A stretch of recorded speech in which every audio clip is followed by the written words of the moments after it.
What happens when a lauded titan of technology, a man responsible for the digital privacy of millions, allows his polished veneer of progressivism to crack for one breathtaking moment? On a trans-Pacific flight, in the serene futurism of a private cabin, a globally acclaimed Indian neurosurgeon is called a monkey by the pilot himself. But this pilot made one catastrophic error. He had no clue the woman he had just debased was married to the visionary who owned the entire airline, and her husband was sitting right next to her. What follows isn't just a narrative of immediate termination. It's a tale of devastating karma, a labyrinth of conspiracy, and a day of reckoning that would rattle a tech-infused corporation to its very foundation. Stay with us. As we unpack a story so staggering, you'll reconsider everything you thought you knew about influence, prejudice, and the staggering cost of a single word. The atmosphere in the Zenith Airways Serenity Pod was a meticulously engineered calm. It carried the scent of bamboo, hinoki wood, and the faintest note of a rare 2010 Kagoshima single malt, being presented with near-silent reverence by a flight attendant named Kenji. For Dr. Anya Sharma, the sensory inputs were a familiar backdrop to the life she and her husband, Leo Sterling, had carefully constructed. At 39, Anya was among the world's most renowned neurosurgeons, her hands celebrated for navigating the delicate architecture of the human brain. Her skin, the warm color of sandalwood, seemed to draw in the soft, adaptive light of the cabin, and her eyes, dark and piercingly intelligent, held a universe of both scientific rigor and profound empathy. She was traveling to Tokyo to present the keynote address at the Global Neuroscience Symposium. It was a career-defining honor, the peak of years of tireless research, and Leo wouldn't have missed supporting her for anything. He sat across from her, his lean frame at ease in the plush, bone-white seat. Leo Sterling, the tech prodigy who took over his father's flagging regional carrier, Pacific Crest Airlines, and reinvented it as Zenith Airways, the undisputed icon of technologically advanced air travel. His tousled brown hair and sharp green eyes were a staple of tech and business magazines alike. But to Anya, he was just Leo, the man who still geeked out over old sci-fi novels with her, and held her with a gentleness that was the antithesis of his formidable reputation in the venture capital world. "To Dr. Sharma," Leo said, raising his hand-cut crystal tumbler. "The woman who is about to make the world's most gifted neurologists feel like they need to review their freshman textbooks." Anya smiled, a warm gesture that lit up her eyes.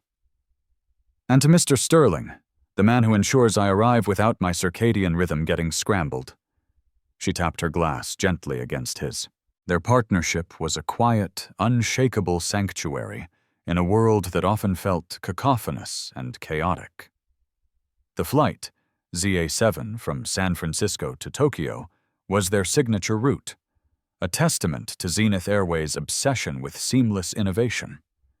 The Serenity Pods were private cocoons featuring gesture-controlled holographic panels, fully flat beds made with Tenjin silk linens, and a kaiseki-inspired menu designed by a 3-star chef. It was Leo's vision, his rebuttal to the impersonal, friction-filled experience of modern flight.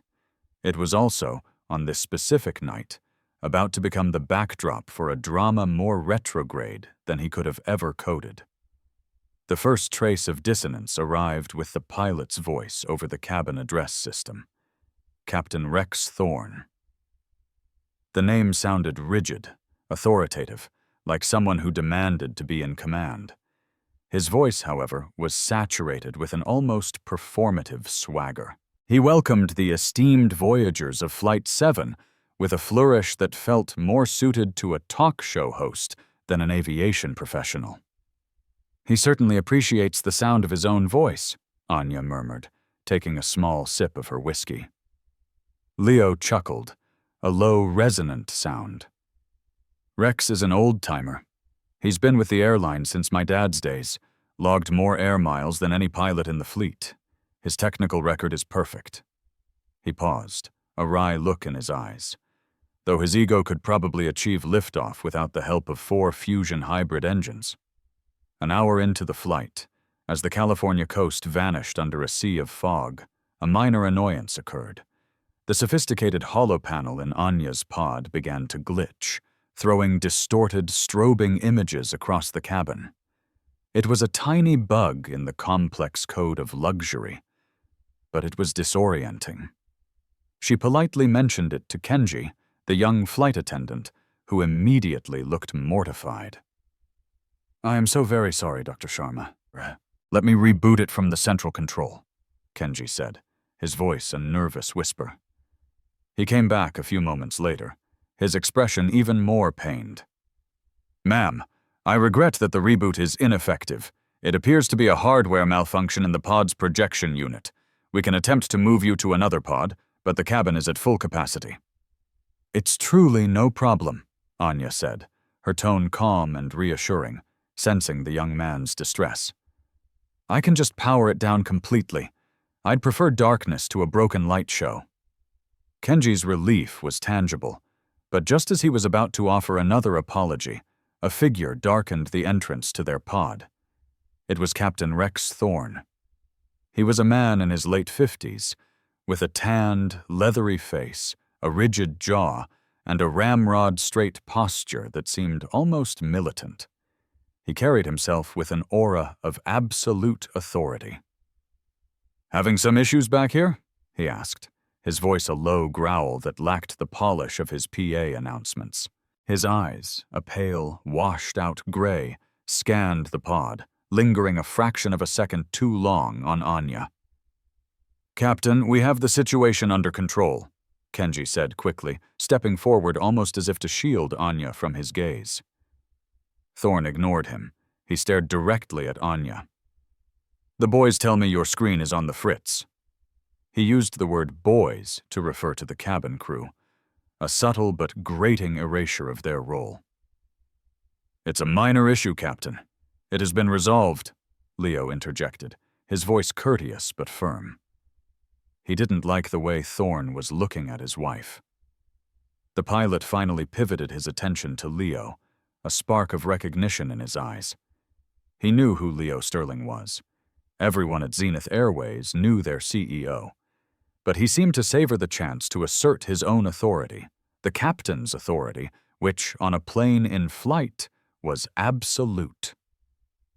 "Mr. Sterling, an honor to have you flying with us," Thorne said, his tone shifting to one of feigned respect. "I like to personally make sure our most important flyers are content, a matter of professional pride." He then turned back to Anya, a smirk playing on his thin lips.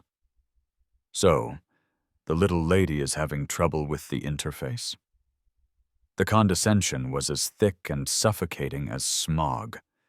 Anya felt a familiar, weary tension in her chest. It was the kind of microaggression she'd navigated her entire life, the subtle challenge to her intelligence, the patronizing tone, the presumption of her incompetence. She maintained a neutral expression, her voice even. "The projection unit appears to have malfunctioned, Captain. Your flight attendant handled it perfectly." Thorne let out a short, dismissive huff. "A malfunction or just user error?" He leaned into the pod, his presence invading the serene space. He reached for the control interface, his large, veined hand brushing past Anya's arm. She flinched, pulling back on instinct. "I assure you, I know how to power down a holoscreen," she said, her voice now carrying a sharp edge of ice. The pilot's smirk widened. He tapped at the interface for a moment, the lights continuing their erratic dance. He seemed to be relishing the spectacle, the small moment of dominance. "Well, These newfangled toys can be complicated. He looked from the flickering light to Anya's face, and then, in a low voice, almost a mumble, but intended for all in the vicinity to hear, he dropped the word that would detonate the calm of their gilded sanctuary. "Can't have the monkey getting scared of a few flashing lights, can we?" The word hung in the air, a toxic, vile pollutant. The silence that followed was absolute, a vacuum that sucked all the air out of the pod. Kenji, the flight attendant, froze, his face draining of all color. His mouth opened slightly, as if to form a word, but no sound emerged. The passengers in the adjacent pods, who had been speaking in low tones, fell silent. Anya felt as though she'd been physically struck. The blow wasn't corporeal, but it was visceral. A sharp, searing pain that shot through her. For a split second, the world seemed to judder on its axis. The luxurious pod, the fine wood, the rare whiskey, it all dissolved, replaced by a raw, hideous reality. She was Dr. Anya Sharma, a leader in her field, a woman of immense grace and intellect. But in that moment, to this man, she was nothing but a racist trope, a monkey. She looked at Thorne, her eyes locking with his. She saw no regret in their pale gray depths, only a flicker of cruel satisfaction. He had said it, and he had meant it. And then she looked at her husband. Leo Sterling had not moved. He sat perfectly still, his body rigid, his face a mask of stone. But his eyes were on fire. The sharp green had morphed into a glacial storm, a tempest of pure, unfiltered fury. He slowly, deliberately, placed his whiskey tumbler on the polished console. The small click of crystal on wood was the only sound in the suffocating silence. It sounded like the loading of a weapon. The silence in the first-class cabin stretched into what felt like a lifetime. It was a heavy, charged silence, thick with the unspoken horror of what had just happened. Captain Thorne seemed to comprehend, a moment too late, the scale of his miscalculation. The smug smirk on his face faltered, replaced by a flicker of uncertainty as he finally processed the tempest gathering in Leo Sterling's eyes. Anya remained composed, her face a mask of stoic dignity. Internally, however, a whirlwind of emotions was raging. The initial shock was yielding to a profound, familiar ache. The exhaustion from a lifetime of navigating a world that, despite her accomplishments, still saw her race before her humanity. The slur was crude, a relic of a more openly bigoted time, but its power to wound remained timeless. It was meant to dehumanize, to shrink her into something subhuman, and for a fleeting moment it had worked. Then she felt Leo's hand cover hers. His touch was a silent vow, a grounding force in the turbulent air. She squeezed back, a gesture of unspoken gratitude. They were a team, and the captain had just declared war on the wrong one. Leo rose from his seat. He didn't jump up. He unfolded his tall frame with a slow, deliberate grace that was far more menacing than any sudden move. He adjusted the cuffs of his simple, elegant black shirt, his movements precise and contained. He was no longer the relaxed, adoring husband. He was Leo Sterling, the CEO of Zenith Airways, and his kingdom had been violated. He stepped out of the pod, standing face to face with Captain Thorne. The two men were a study in contrasts.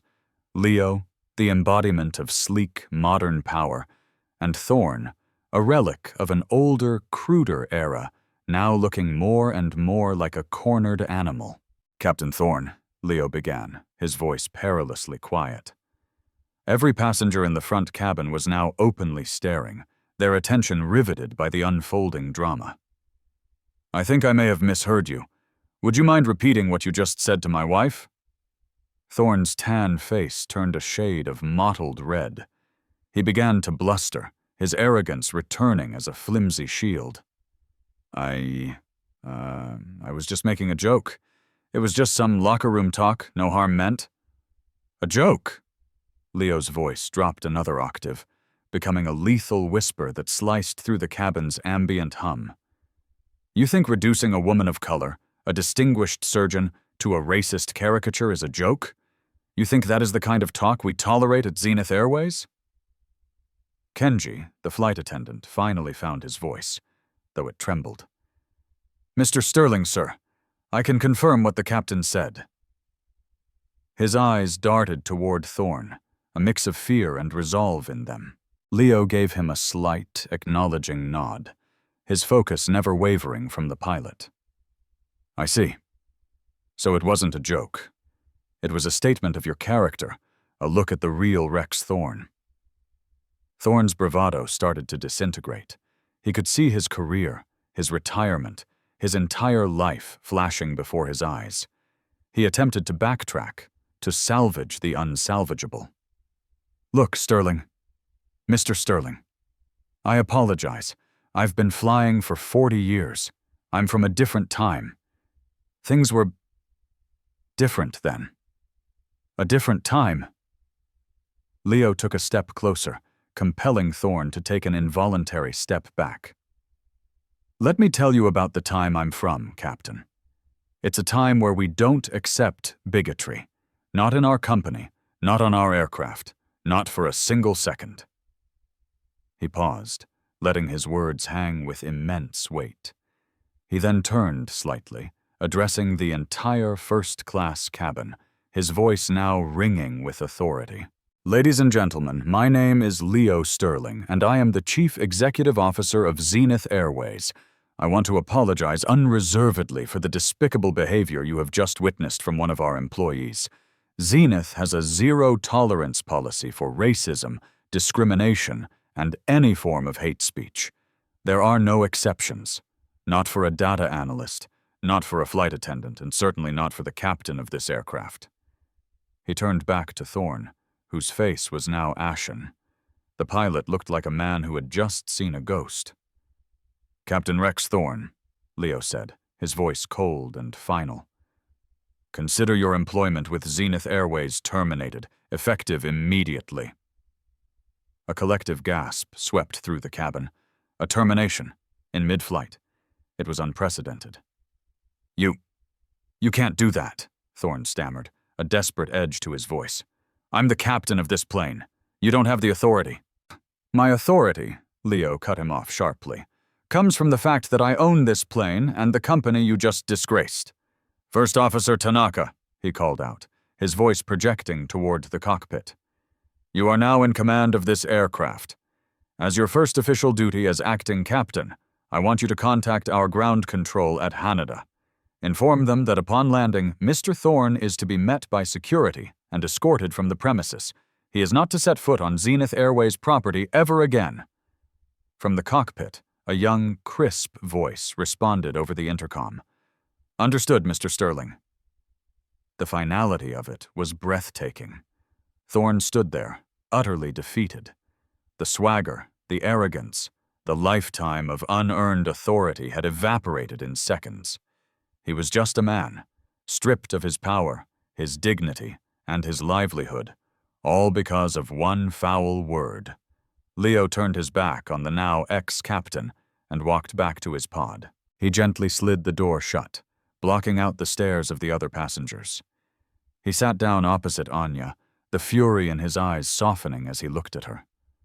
"Are you okay?" he asked, his voice now filled with concern. Anya nodded slowly, a single tear tracing a path down her cheek. It wasn't a tear of sadness, but of a complex mix of hurt, anger, and a profound love for the man before her. He hadn't wavered. He hadn't made excuses. He had acted decisively, not just as a CEO, but as her husband, her protector.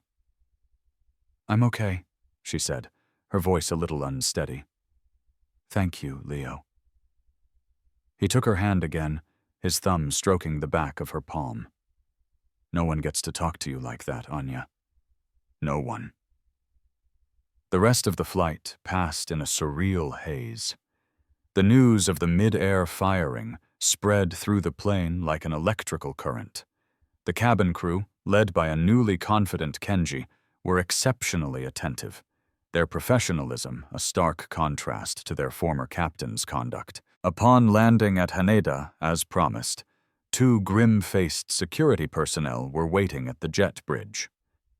They escorted a pale and silent Rex Thorne away, his captain's hat clutched in his hand like a useless artifact. The story, however, was far from over. A passenger in the pod across from them, a vlogger with a massive online following, had discreetly recorded the entire exchange on his device. By the time Anya and Leo had cleared customs, the video was already igniting a global firestorm. The headline was explosive. Zenith Airways CEO fires racist pilot mid-flight after he insults his own wife. The world was about to learn the name Rex Thorne, and for him, the free fall from grace was just beginning. The video struck the internet with the force of a tsunami. It was raw, shaky, and utterly mesmerizing. It showed everything. Thorne's condescending sneer, the vile slur hanging in the air, Leo's glacial fury, and the shocking on-the-spot dismissal. Within hours, it had amassed millions of views. Hashtag Zenith CEO and #fired mid-flight were trending globally. The public reaction was a tidal wave of outrage and applause. Outrage at Thorne's flagrant racism, and applause for Leo's swift and uncompromising response. News outlets from Reuters to Al Jazeera picked up the story. Zenith's communications department, which Leo had put on high alert from the plane, issued a formal statement confirming the incident and reaffirming the company's commitment to creating an inclusive and respectful environment. The statement, written by Leo himself, was absolute. Hate has no home at 40,000 feet or anywhere else. For Rex Thorne, the public fallout was a brutal, relentless onslaught. His face was plastered across every news site and social media feed. His personal details were leaked online. He was branded the racist pilot, a digital scarlet letter he would carry forever. The Pilots Guild, after reviewing the evidence, issued a statement denouncing his actions and revoking his membership. His career, a source of immense pride for 4 decades, was not just finished, it was obliterated. He retreated to his cookie-cutter house in a gated Arizona community, a bitter, broken man. The phone rang non-stop with calls from journalists and people issuing death threats. He became a prisoner in his own home, the blinds drawn, the world outside a hostile, unforgiving landscape. His wife, a quiet woman who had stood by him for decades, looked at him with a mixture of pity and contempt. His adult children were mortified. In his isolation, Thorne's bitterness curdled and metastasized. He didn't see his actions as a moral failure. He saw himself as a victim of woke culture gone mad, a victim of a world that had changed too quickly, and most of all, a victim of Leo Sterling. He obsessed over the incident, replaying it in his mind, convincing himself he had been entrapped, that Sterling had used him to look like a hero. The thought of Sterling and his Indian wife in their world of innovation and influence filled him with a venomous rage. Meanwhile, in Tokyo, Anya and Leo tried to find a semblance of normalcy. The Global Neuroscience Symposium was a triumph. Anya's keynote on real-time neural mapping in complex decision-making was met with a standing ovation. She was brilliant, poised, and inspiring. But the incident on the plane cast a long shadow. She was no longer just Dr. Sharma, the celebrated neuroscientist. She was now also the woman from the video, a symbol of grace under racist fire. She handled the attention with her typical composure, but privately, the wound was still raw. The slur had dredged up painful memories of her childhood, of being one of the few Indian children in a largely white town, of the countless subtle and not-so-subtle slights she had endured on her path to the top. Leo was her rock, a constant wellspring of support and love. But he was also wrestling with a deep sense of guilt. It was his company, his employee, who had caused her pain. "This can't just be about firing one man," he said to her one evening, as they sat in the penthouse suite of their Tokyo hotel, the city's neon-drenched skyline twinkling below. "This is a symptom of a much deeper disease. I need to find out if we have other Rex Thornes hiding in plain sight at Zenith." He was true to his word. The day they returned to San Francisco, he launched a full-scale internal investigation. He brought in an outside firm, a renowned risk and compliance consultancy, to perform a top-to-bottom audit of Zenith's culture, hiring algorithms and ethics training modules. He was determined to root out any systemic issues that might have allowed a man like Thorne to thrive for so long. The investigation was spearheaded by a sharp, relentless woman named Jasmine "Jazz" Cardenas. Jazz was a former white-collar crime prosecutor who had made a name for herself dismantling corrupt corporate structures. She had a keen eye for data patterns and a healthy disbelief in corporate platitudes. She was precisely what Leo was looking for. Jazz and her team began their work immediately, interviewing employees at every level of the company, from fleet mechanics to senior vice presidents. They audited personnel files, training logs, and internal communications. What they started to uncover was deeply unsettling. While Zenith's official policies were state-of-the-art, the on-the-ground culture told a different story.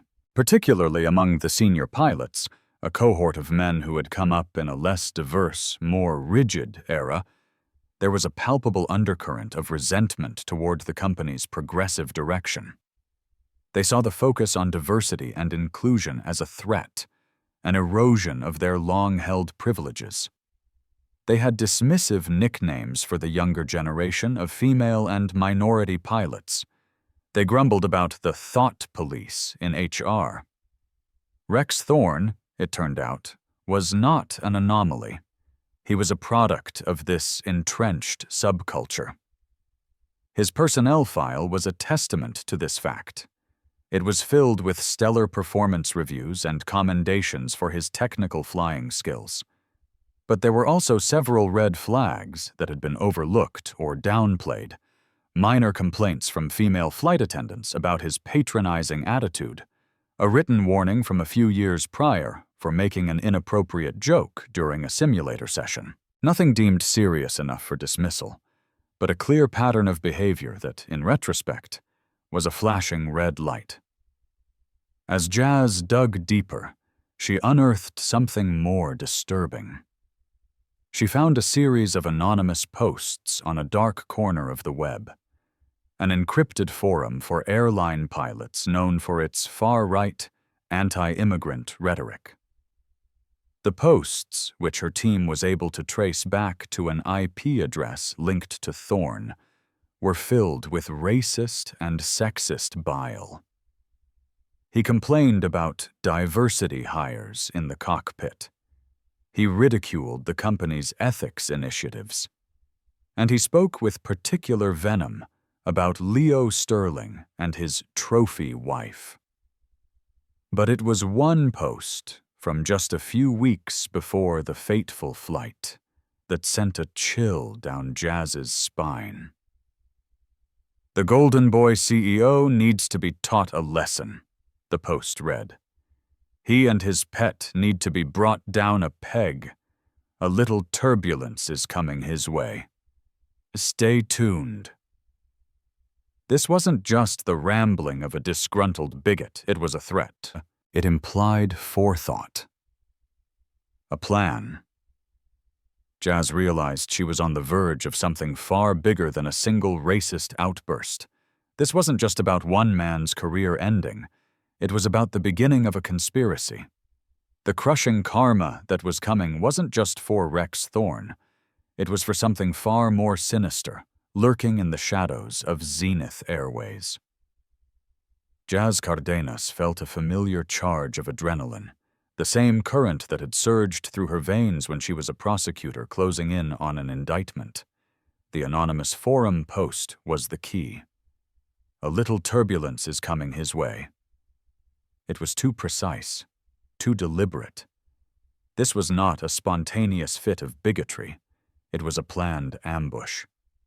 She presented her initial findings to Leo in his stark, glass-walled office overlooking the San Francisco Bay. The view was panoramic, a landscape of technological ambition, but the mood inside the room was grim.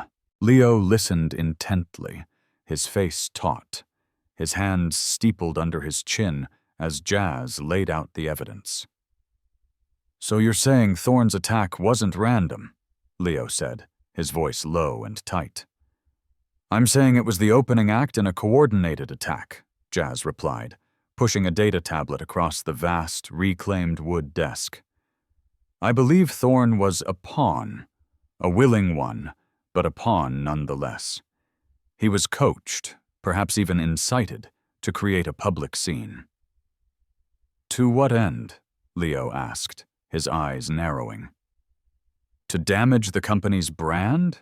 To hurt me?" "Both," Jazz said. "And to hurt Dr. Sharma. The attack was deeply personal, Leo. The word Thorne used, it was designed for maximum humiliation. They wanted to wound you by debasing your wife in the most public way imaginable."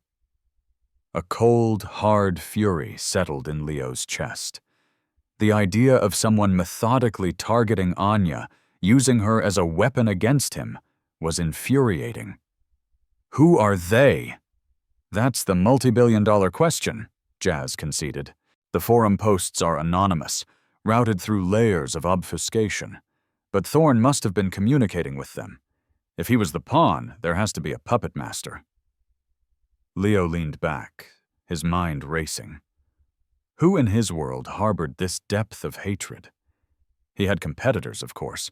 The airline industry was brutal. But this felt different. This was personal. It smelled of internal decay. His thoughts turned to the old guard, the executives and board members from his father's time he had systematically replaced with a more innovative team. Most had left with generous exit packages, but a few had departed with deep-seated resentment for the young visionary who had dismantled their comfortable, homogeneous world. "I want you to dig deeper, Jazz," Leo said, his voice hard as tungsten. "I want every email, every encrypted message, every location data point from Thorne's devices for the past year. I don't care about the cost. Find me the puppet master." While Jazz and her team of digital forensic specialists began the deep dive into Thorne's encrypted life, the disgraced pilot himself was descending further into a spiral of paranoia. His initial rage had curdled into a kind of desperate self-pity. The media frenzy had subsided, but his life was in tatters. He was an outcast. His savings were being drained by legal fees. The threat of a lawsuit from Zenith for reputational damage loomed over him. One evening, fueled by expensive bourbon and a burning sense of victimhood, he made a catastrophic decision. He decided to fight back. He contacted a journalist from a notorious online publication known for its sensationalist, conspiracy-driven content. In his twisted reality, Rex Thorne was about to tell his side of the story, The resulting article was a tour de force of lies and victim blaming. Thorne claimed he was the target of a woke witch hunt, that Anya had provoked him, and that Leo Sterling was a tyrant who used his power to destroy anyone who challenged him. He even hinted at a dark secret behind Zenith's shiny, futuristic facade. The article was laden with racist dog whistles and barely concealed threats. It was a pathetic attempt to regain control of the narrative, but it had an unforeseen consequence. It gave Jazz Cardenas the final clue she needed. In the article, Thorne boasted about a true patriot and family within Zenith who had been warning him about Sterling's globalist agenda. It was a minor detail in a sea of fabrications, but to Jazz, it was a blinking red light. It confirmed her conspiracy theory and gave her a new angle. Her team, working around the clock, finally decrypted a series of messages on Thorne's laptop from an untraceable messaging app. But the forensic experts found fragments, ghost-like remnants of conversations that, when reconstructed, painted a chilling picture. The messages were from a single, anonymous contact, codenamed Daedalus. Daedalus had been stoking Thorne's paranoia for months, stroking his ego, validating his prejudices. Daedalus was the one who had suggested Thorne make a principled stand on his next flight with the Sterlings.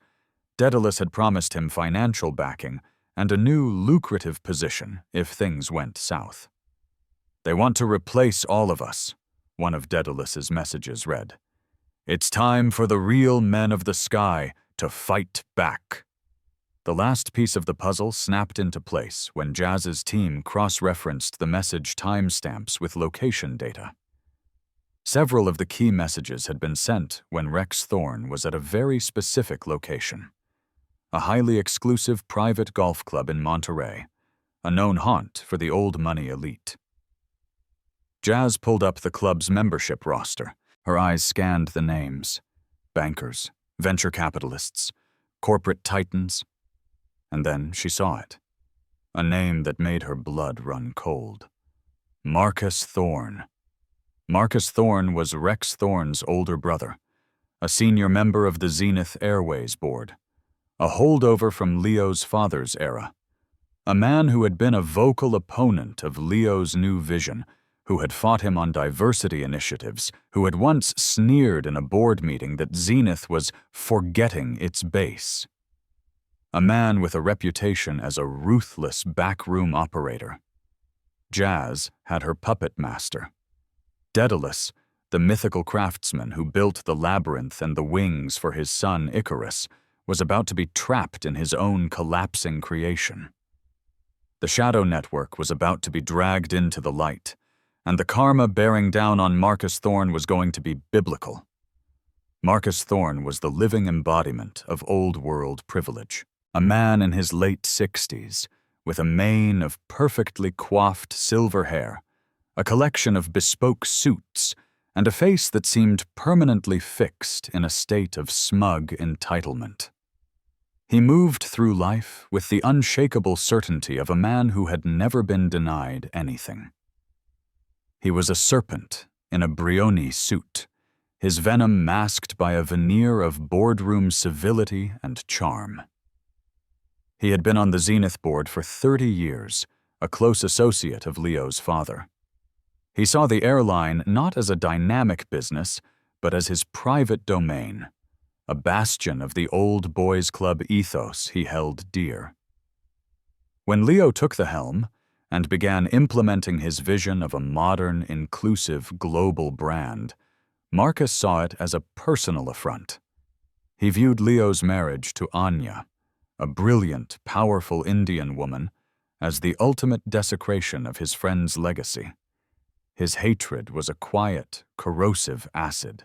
He operated in the shadows, leveraging his influence to sow dissent, to undermine Leo's authority, and to nurture a culture of resentment among the old guard. He was Daedalus, a code name he chose for its sense of superior craftsmanship, believing he was the master builder trying to save his beloved creation from a reckless sun. He never imagined he would be the one to get burned. Jazz Cardenas delivered the final report to Leo in a secure file labeled Daedalus. Inside was a mountain of irrefutable proof, the decrypted messages between the Thorne brothers, the location data, financial records showing secret payments from a shell corporation controlled by Marcus to an offshore account in Rex's name. There was even a sworn statement from the tabloid journalist who, facing a massive defamation suit from Zenith, had agreed to cooperate fully. Leo read through the file, his expression hardening into granite with each page. The betrayal was staggering. This wasn't just a business rival. This was a man he had known his entire life. A man who had been a guest at his wedding, who had feigned mentorship and friendship. "He targeted Anya," Leo said, his voice a low growl. "He used her to get to me." "He underestimated both of you," Jazz said. "He thought Rex's stunt would create a PR crisis, that the board would lose faith in you. He never imagined you would fire him on the spot and completely own the narrative. He never dreamed we would find him." The stage was set for the final act. This couldn't be a quiet dismissal in Leo's office. This demanded a bigger stage. A public execution. Leo called an emergency meeting of the Zenith Airways Board of Directors. The stated purpose was to review the final report of the internal audit into the Rex Thorne incident. Every board member was required to attend in person. Marcus Thorne arrived at Zenith headquarters, a self-satisfied smirk on his face. He believed the report would be a corporate whitewash. He was about to experience the shock of his life. The boardroom was a temple of modern power. A long, polished table surrounded by floor-to-ceiling smart glass offering a stunning panorama of the bay. Leo stood at the head of the table, flanked by Jazz Cardenas and the company's general counsel. Anya was also there, seated slightly behind Leo, a silent, formidable presence. Her attendance was a surprise to everyone, especially Marcus.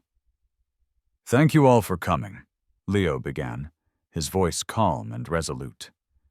"As you know, we have concluded a thorough investigation into the incident involving former Captain Rex Thorne. The findings of that investigation are disturbing." He let the word hang in the charged air. Marcus shifted in his seat, a flicker of unease in his eyes. "The investigation has confirmed that Captain Thorne's racist attack on my wife was not a random act," Leo continued, his eyes methodically scanning the faces of the board members. "It was a premeditated, coordinated attack on this company and on my family. It was part of a conspiracy, orchestrated by someone in this very room." A wave of shock rippled through the boardroom. The members glanced at each other, their faces a mix of confusion and alarm. Marcus Thorne's face, however, had turned a pasty white. The smugness was gone, replaced by dawning horror. "The conspiracy was masterminded by an individual using the codename Daedalus," Leo said, his gaze finally locking onto Marcus. "An individual who used encrypted messages to groom and manipulate a disgruntled employee. An individual who paid that employee to create a racist incident in order to damage this company's reputation and undermine its leadership." He paused, letting the silence stretch to an agonizing length. Then he delivered the coup de grace.